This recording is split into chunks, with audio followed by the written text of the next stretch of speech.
राजनीति में आने वाला हर कार्यकर्ता सीढ़ियां चढ़कर शिखर तक पहुंचना चाहता है।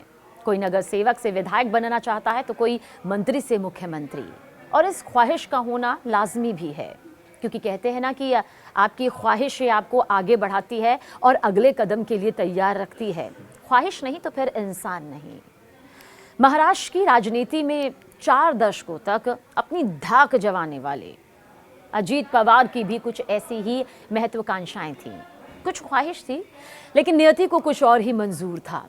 बारामती के पास हुए विमान हादसे ने न सिर्फ एक कद्दावर नेता को छीन लिया राजनीति से, बल्कि उनके वो बड़े सपने, 2 बड़े वो ख्वाहिश जिन्हें लेकर वो आगे एक अलग ही रणनीति तैयार कर रहे थे, या जो उनकी जिंदगी का एक हिस्सा थी, वो हमेशा के लिए अधूरा हो गया। जिनका इंतजार पूरा महाराष्ट्र यहाँ पर कर रहा था, क्योंकि वो सपना सिर्फ उनसे जुड़ा हुआ नहीं था, उनके समर्थकों से, उनके कार्यकर्ताओं से और महाराष्ट्र की जनता से जुड़ा हुआ था। महाराष्ट्र के दिग्गज नेता अजीत पवार को उनके समर्थक ऐसे नेता के रूप में जानते थे जो मुद्दा सही हो तो फिर निर्वाचन क्षेत्र के भीतर हो या फिर बाहर, काम कराने में पीछे नहीं हटते थे। उन्होंने हजारों लोगों के सपनों को हकीकत में तब्दील किया। मगर देखिए ना, विडंबना कुछ ऐसी रही कि जिन सपनों को उन्होंने दूसरों के लिए पूरा किया, उनमें से कई अपने लिए अधूरे रह गए। मुख्यमंत्री बनने को अधूरी कसक अजीत दादा के बारे में यहाँ पर सामने आती है, कोई दो राय नहीं। अजीत दादा के बारे में देखिए, मशहूर था कि वो जो पेट में है वही होठों पर है। मतलब दोगला चेहरा नहीं था, ड्यूल पर्सनालिटी नहीं थी। जो उन्हें लगता था उनके दिल में है, वो जुबान पर आ जाता था, लाग लपेटा नहीं था। उन्होंने कभी ये नहीं छिपाया कि वो मुख्यमंत्री बनकर महाराष्ट्र का नेतृत्व करना चाहते थे। साल 2004 का वो मौका आपको बताते हैं, जब राष्ट्रवादी कांग्रेस पार्टी यानी कि एनसीपी के पास मुख्यमंत्री पद का मौका था। तब शरद पवार ने वो पद कांग्रेस को दे दिया। डिप्टी सीएम का रिकॉर्ड भले ही मुख्यमंत्री पद ने उन्हें बार बार यहाँ पर निराश किया, लेकिन डिप्टी मुख्यमंत्री का पद भी समझ लेना जरूरी है। उन्होंने रिकॉर्ड बार बार मुख्यमंत्री बनकर राज्य की कमान संभाली है। राज्य के मुख्यमंत्री बदलते रहे, लेकिन उप मुख्यमंत्री के तौर पर अजीत पवार की मौजूदगी लगातार बनी रही।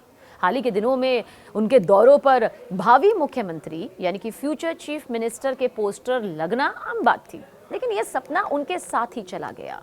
राष्ट्रवादी के दोनों धड़ों को एक करने की इच्छा, ये भी बताते हैं, ये उनकी ख्वाहिश थी। दूसरी ख्वाहिश, अजीत पवार का दूसरा सबसे बड़ा और भावनात्मक सपना था बिखरे हुए राष्ट्रवादी परिवार को फिर से जोड़ना। राजनीतिक गलियारों में भले ही एनसीपी के 2 फाड़ हो गए थे, लेकिन पवार परिवार के बीच का स्नेह खत्म नहीं हुआ था।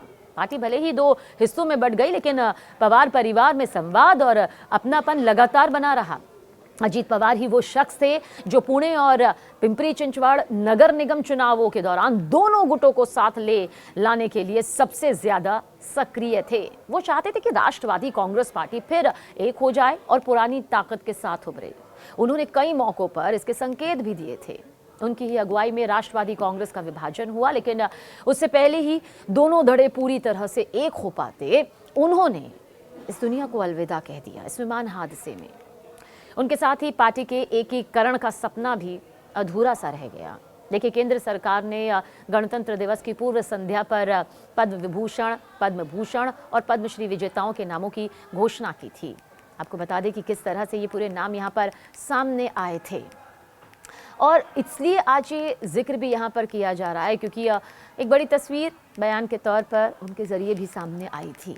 क्योंकि गणतंत्र दिवस की शुभकामनाएं हर कोई एक दूसरे को यहाँ पर दे रहा था, लेकिन इतना कहा जा सकता है कि कुछ ख्वाहिशें जो यहाँ पर अधूरी रह गई। वाकई उन्होंने बता दिया कि ज़िंदगी में सारी ख्वाहिशें एक साथ पूरी नहीं हो पाती, और जिन्हें लंबा वक्त लग जाता है, कभी कभी वो ज़िंदगी के साथ कहीं दूर चली जाती है, जैसा कि अजीत पवार के साथ हुआ।